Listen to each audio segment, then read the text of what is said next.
everybody stand for the prayer. Kiara, lead the prayer.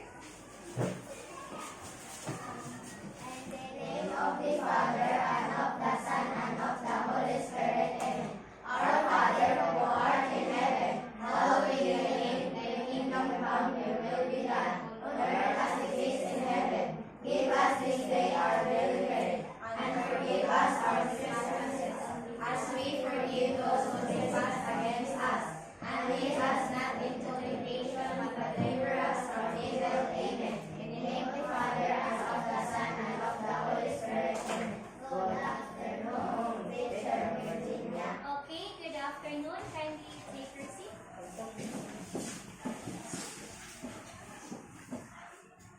Okay, so are you sleepy? No. Are you sure? Not yet. Okay, so to avoid sleeping, let's have an energizer. Okay, everybody stand.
Pay close attention to the flying objects. Do not touch down lights or power lines. We are all safe. Okay, very good. Take your seat. Okay, so how are you today, class? I'm fine, thank you. How about you? Okay, so before we will start our class, let's know first the different classroom rules. Okay, the first rule. Everybody read? No talking to your seatmates. So you are not allowed to talk to your Seatmates. during discussion. Understood? Yes. Okay, the second rule. If you want to answer, raise your right hand. Okay, if you want to answer the question, just raise your right hand. Where is your right hand? Okay, very good. Next rule. Be kind to others. Okay, you have to be kind to your seatmates, to your classmates, to other people, and especially to the teachers. Okay? Next one. Try your best and listen to teacher. Okay, so during discussion, if the teacher has a question, you have to answer. Okay? Yes. You have to participate in the discussion. And the last one. Have fun. Okay, you have fun or just enjoy the lesson. Understood? Yes. Okay, by the way, who are absent today? Christine J. Ivan. Okay. So only two? Yes. Okay, very good. So do you have an assignment? No. Okay. Let's start now. Okay, I have here some words. Can you please read? Preparedness, disaster, earthquake, emergency aid, contingency plan, calamity, response, first aid kit. Okay, so are you familiar with the words? Yes. Are you sure? Okay, so let's define first these following words in order to understand fully our discussion or our lesson for today. So I have here some definition of those words. Then all you have to do is to write or to paste the words and you will find the meaning of the word. Okay, the first meaning. Can you please read, Giancarlo? shaking or trembling of the earth that is volcanic or tectonic in origin. Okay, so Giancarlo, what do you think is the answer? Earthquake. Okay, is it correct? Yes. Okay, very good, Giancarlo.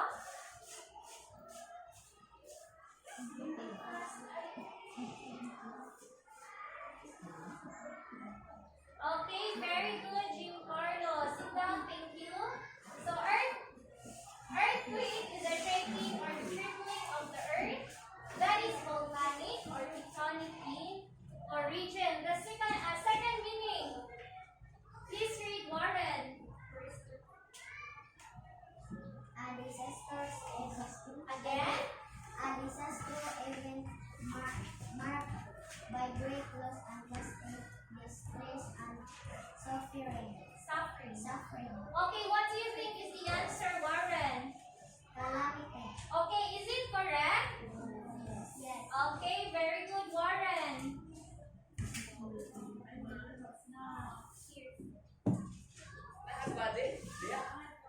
Okay, so calamity is a disastrous event marked by great loss and lasting distress and suffering. The third one, yes, Kiara. Something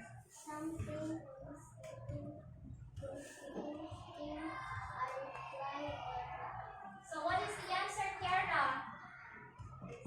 Is it correct? Okay, very good, Kiara. The answer is response. Okay, response is something constituting a reply or a reaction. Okay, next. Aubrey.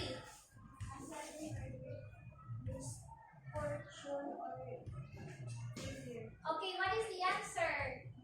Okay, is it correct? Yes. Okay, very good, Aubrey. Kaylee, here is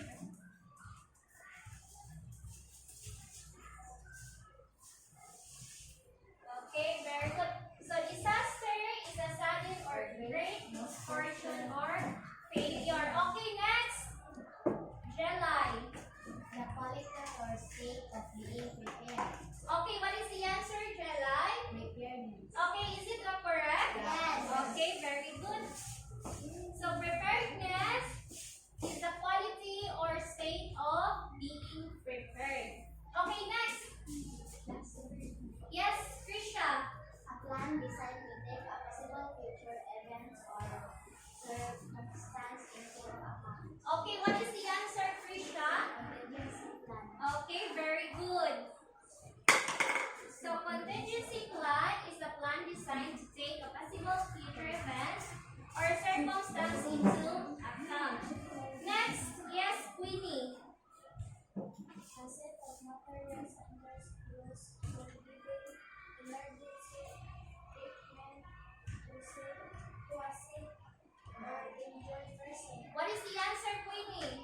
Emergency kit. Okay, very good.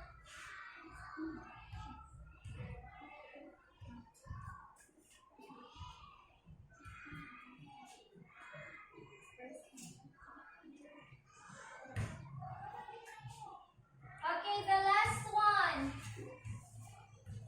Yes, Aaron. All of the things that you and your family may need during an emergency in which you may have to stay inside for longer than usual or the electricity to go out. Okay, what is the answer, Aaron? Emergency. Okay, very good.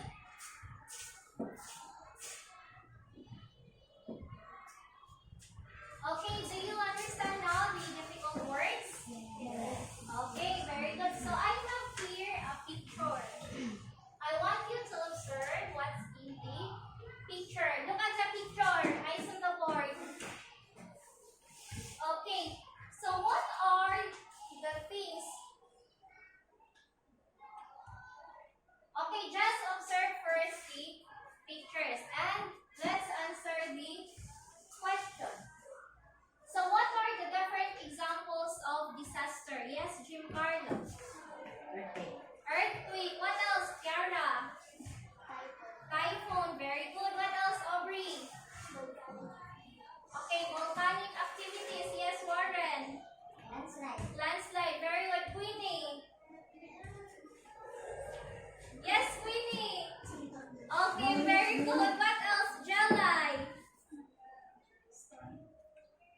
What else, Jelly? Storm, very good. Another. Yes, Krisha. Flood, okay, very good. Last one.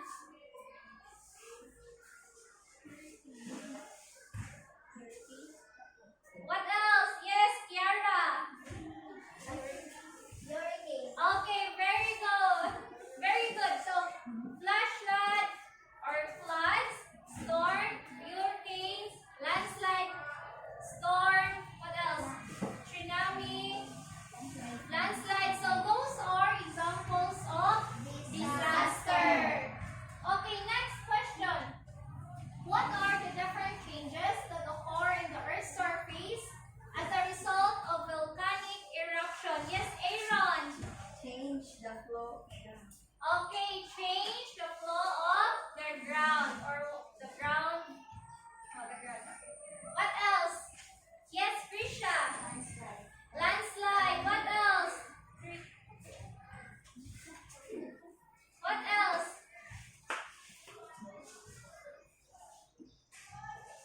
That's all?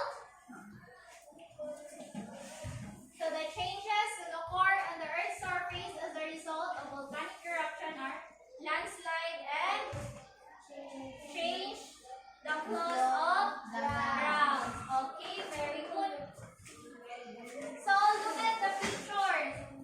Eyes on the board. So look at the picture. What are the objects can be seen in the picture? What is this one? Yes, Kiara. First aid kit. What else? Jonathan. Mask. What else? Shelly. Cotton. Very good. What else? Winnie. 1A. What else? How about the others? Yes, Kiara. Coffee. What else, Aubrey? Candles. Very good. Yes, Warren. Noodles. Okay, very good. Pauline. Okay, biscuits. So next is, where do we usually find these objects? Yes, Aaron. In the house. What else, Cherry? In the market. Very good. What else, Aubrey? Hospital. Okay, those objects can be seen in the house, in the grocery, in the market, in the hospital. Okay, next. When do we usually find this object? When? Yes, Aaron. Okay, when there is a disaster. What else? When can we see this object? Yes. Sharp. Trisha. Okay, very good. When there is a calamity. Very good. So next. Are these objects useful? Yes. What's the answer?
Why is it that food items are useful? Queenie. Okay, when somebody are hungry or is hungry, so they need a food. How about the radio? Why is it's important during calamity or disaster? Yes, Cherry. Because we can hear you. Okay, very good. So radio, when there is a radio, we can hear and listen, play news, what's happened. Okay, how about the flashlight? Jonathan, why is it that flashlight is useful? What is the uses of flashlight?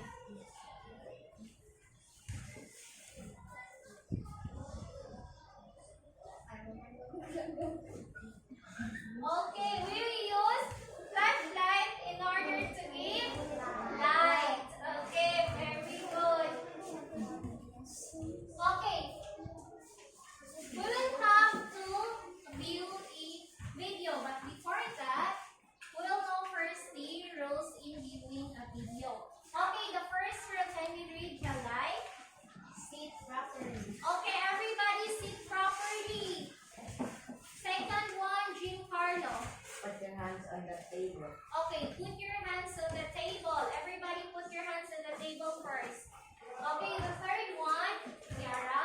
Keep quiet and listen to the video. Okay, you have to keep quiet in order for you to listen the video so that you can hear it carefully. The fourth one, Cherry.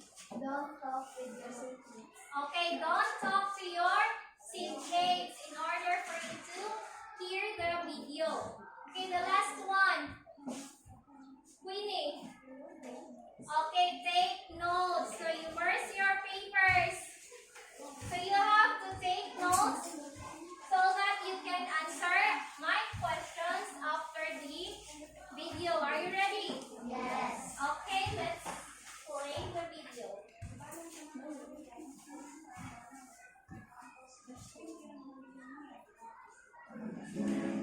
An earthquake can strike at any time. So it is important to be prepared so we can stay calm and stay alert. Here are some tips on what to do before, during, and after an earthquake. Before an earthquake, prepare an escape plan. This includes knowing beforehand where to seek cover, all the exits, and meeting places. Prepare a survival kit, which may include a mask, flashlight, whistle, things we need for first aid, water, and non-perishable food. Remember to put the survival kit in an accessible place. And make sure your cell phones are always charged and all emergency numbers saved on your phone book. During an earthquake, remember to duck, cover, and hold. Duck. We drop down to the floor with your arms protecting your head and neck. Cover. Take cover under a sturdy desk or seek cover against the wall away from glass windows. Hold. If you take cover under sturdy furniture, hold on to it and be prepared to move with it. Hold the position until the shaking stops or it is safe to move. When you're eating in the dining room, secure all breakables before taking cover. Or seek alternative covers away from falling plates. When you're using the laptop, bring it to the ground to avoid it falling on your head.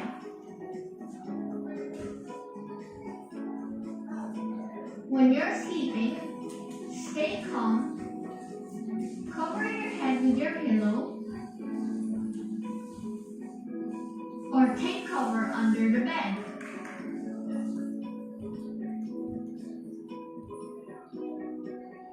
When cooking in the kitchen, be sure to turn off the stove and the gas before seeking cover. When you're outside, stay outside. Stay away from utility poles and outside walls of buildings. Also, stay away from crowds to avoid stampede. After an earthquake, check yourself and others for injuries. Be careful of broken glass and debris. And also expect and prepare for aftershocks. And always remember, before, during, and after an earthquake, to seek God. Because we know that our God is an all-knowing, all-present, and all-powerful God. This is what they are saying. Stay safe, everyone. Okay, so do you understand the video? Yes. Okay, so in order for me to evaluate if you really understand the video, we'll have a group activity. This will be the group 1 and the group 2. So, quiet. So, group 1 and group 2. So, first, we'll have to know first the criteria for group activity. First is cooperation, we'll get 3 points. Accuracy is 3 points. Timeless is 2 points. And style is 2 points with a total of 10 points. So these are the questions that you have to answer. Okay, can you read? What are the safety precautions before, during, and after an earthquake? The next one. Why is it important to follow these safety precautions? Okay, so you have to answer these questions in 5 minutes. And you will choose one representative to report here in front. Okay? Okay, so group 1, here, and the group 2. Okay, are you ready? Okay, go.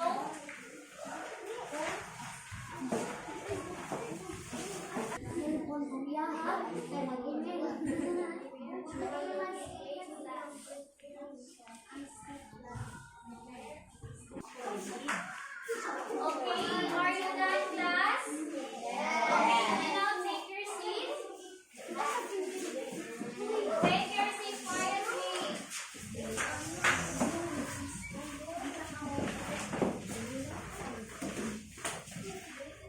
Okay, for group 1, who will be the representative? Okay, Aaron, are you ready? Okay, place your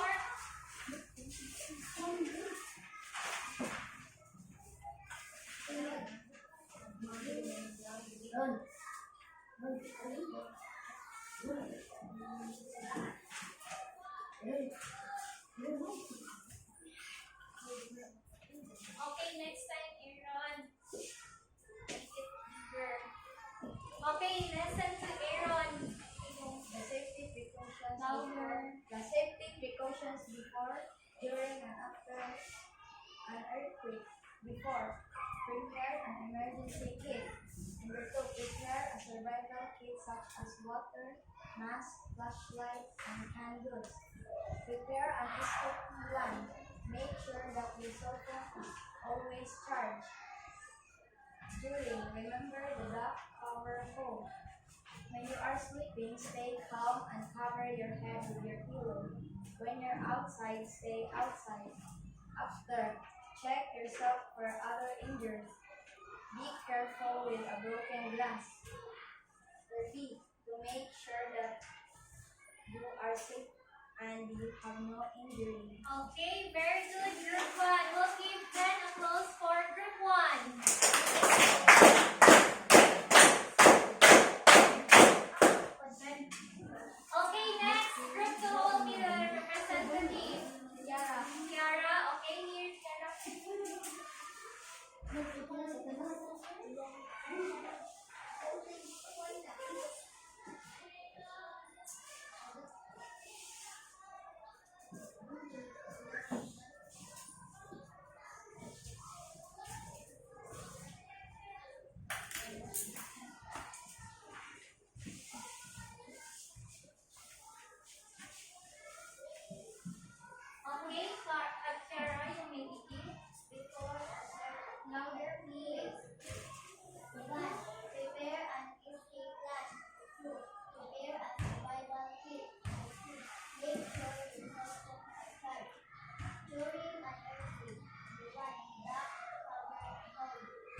Seismography.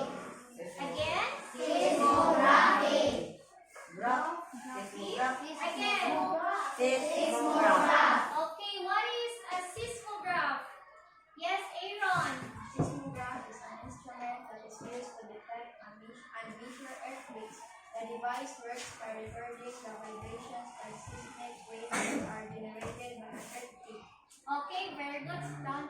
So seismograph is an instrument that is used to detect and measure earthquakes.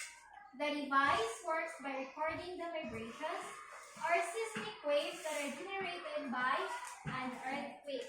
So who used the seismograph? Yes. Trisha. Okay, very good. The one who used the seismograph is Phil. What do you mean by Philbos? Philippine Institute Volcanology and Seismology. Okay, very good. So these are the parts of a seismograph: the frame, the weight, the rotating drum, the wire, vibrations, and the base. So here, what to do before an earthquake? So first, check the structures of your house or the building. So you have to check your house. So you have to see if there are cracks, broken glasses. So you have to check. Next, familiarize yourself with your home or school. So in your home or your school, you have to familiarize where is the exit, where is the entrance. Okay? So in order for you to escape during calamity. Next, find the place where extinguisher, the first aid kit, alarms, and communication facilities are located. So in your house or in your school, you have to familiarize where are the first aid kit, where are the alarms or other facilities that you may use during during an earthquake. Okay, next, can you please read? Prepare. Okay, everybody.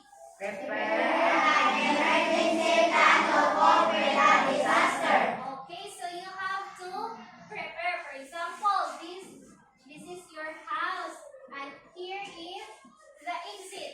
So you have to make a plan. For example, there is an earthquake coming. So you have to prepare a plan. You will make a plan to where you are going to exit and where are the foods or the first aid kit or where the public put the first aid kit. Okay, the last one.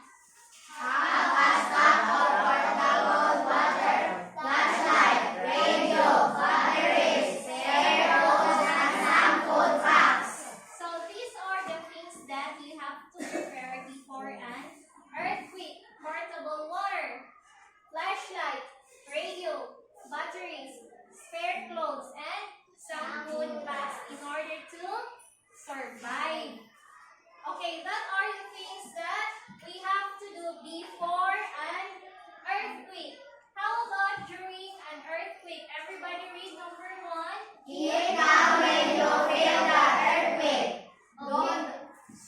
So if there is an earthquake, you have to be calm. So how do you act to be calm? How to be calm? Inhale, exhale, what else? Hide. Okay, you have to be calm. Next one.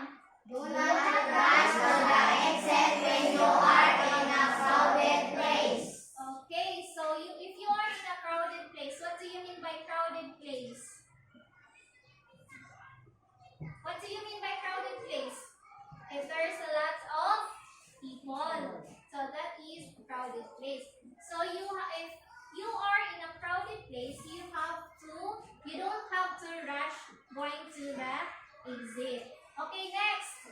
If you are in a moving car, ask the driver to stop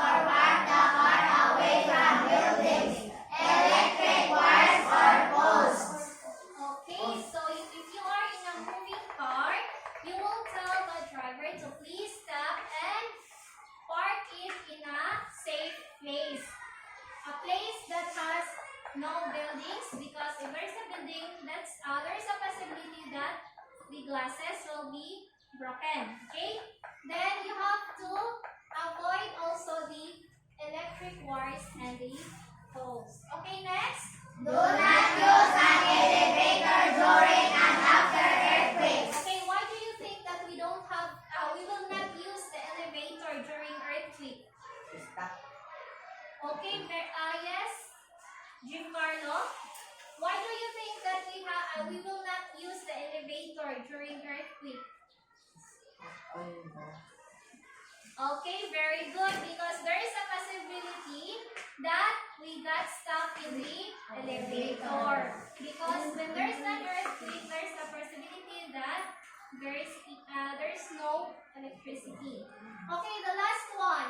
If you are residing near Again. If you are residing near a coastal area, always be aware of tsunami. What do you mean by coastal area? Again? Yes, Aaron? Near the? Okay, very good. Ocean or sea. Okay, next is what to do after an earthquake. Can you read? Find a safe place when an earthquake is over. Okay, so after earthquake, you have to find a place that is safe. Next? Take the safety of your family members. Okay, next? Do not attempt to cross bridges and overpass. Okay, if there's an earthquake or after an earthquake, you don't have to cross bridges because we don't know that those bridges are broken. Okay, next. Check for fires if there is any. And the last one. Keep yourself updated and alert. Okay. So, do you understand the lesson? Yes. Any question? Okay, I have here a paper.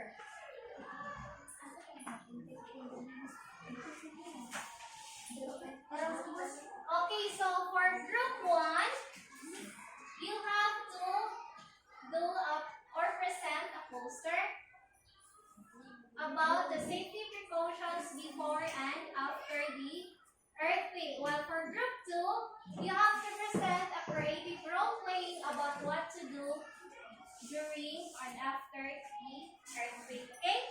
Understand? Yes. Okay, group 1. Okay, are you ready? Yes. Okay, you can start.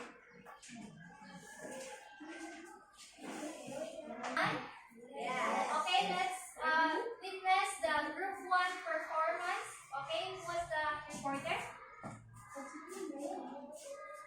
This is our poster make a safety precautionary measure before and after an earthquake. Don't panic.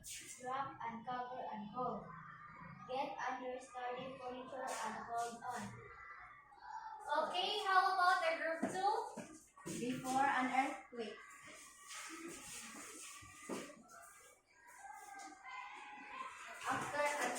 During an earthquake. After an earthquake.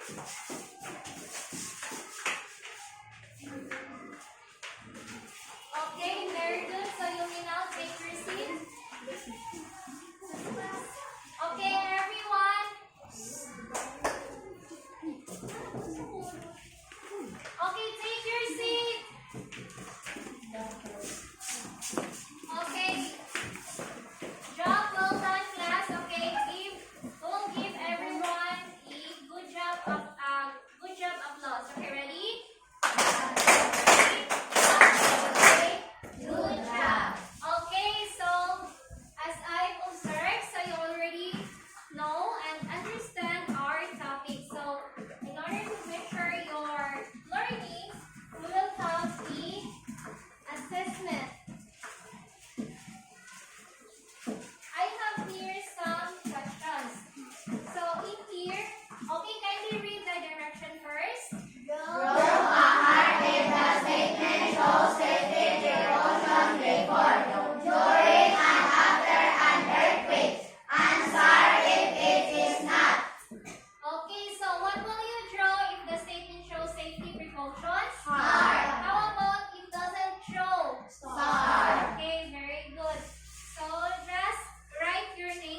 is it correct? Yes. Okay, the answer is star. Number 3, Aaron. Participate during earthquake drills in stone and ground down. What is the answer, Aaron? Okay, the answer is heart. Number 4, Cherry.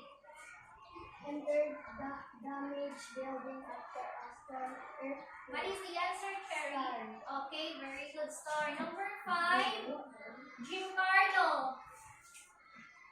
Follow the standard engineering and structural designs when constructing buildings. What is the answer? Heart. Okay, very good, heart. How about number 6, Diana?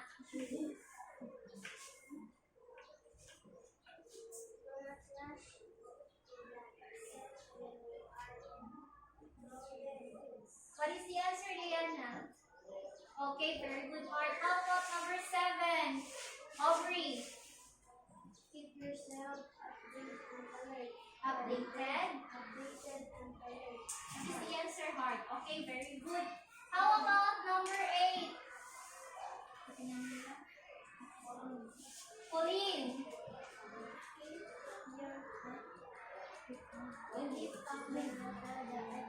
Okay, what is the answer, Pauline? Okay, very good, heart. Number 9, Jonathan.